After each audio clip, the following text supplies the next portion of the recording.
Good afternoon. Today I want to bring attention to a crisis many people never talk about, men's mental health. This is not just a personal issue that affects a few individuals. The data shows clearly this is a public health emergency that impacts families, communities, and society as a whole. To understand the scale of this issue, let's start with the most devastating outcome.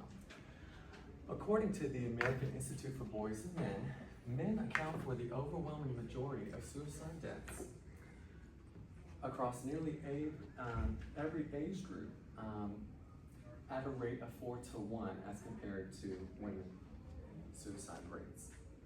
That means 80% of suicides are men who felt there was no way through their suffering. When one demographic consistently dies by suicide at such high rates, that signals a systemic crisis, not individual weakness.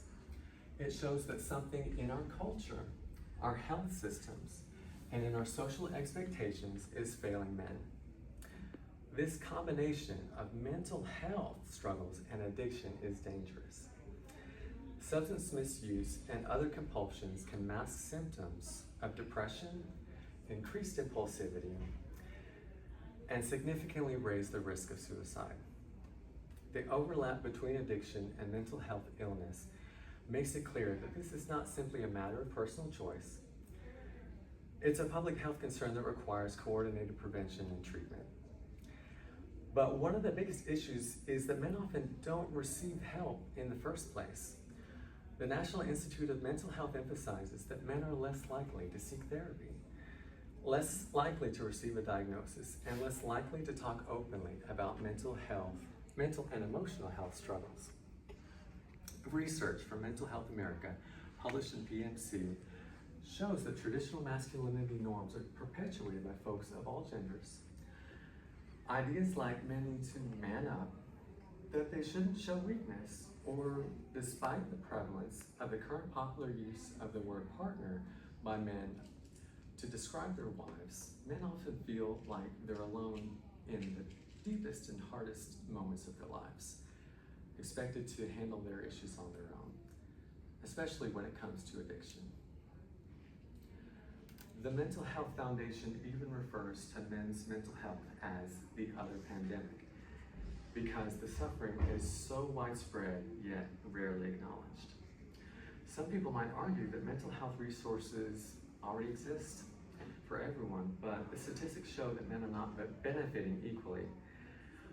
When a large segment of the population is dying at higher rates, using substances more often, and receiving less treatment, that is a public health imbalance, and it demands action. So what do we do? Well, we must treat men's mental health as a public health priority. This means funding programs specifically designed to reach men, including community support, male-focused outreach, and integrated mental health and substance use treatment. It means challenging the stigma by encouraging men, friends, brothers, fathers, partners, to speak openly by creating a more widespread cultural norm that their struggles and challenges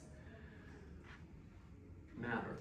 And it means supporting policy changes that make mental health care more accessible and acceptable for men at every age, background, and economic status. In closing, men's mental health matters not just for individuals, but for families and communities everywhere. And if we recognize this crisis for what it is and take action together, we can all choose to be part of the solution and maybe save a few lives. Thank you. Okay.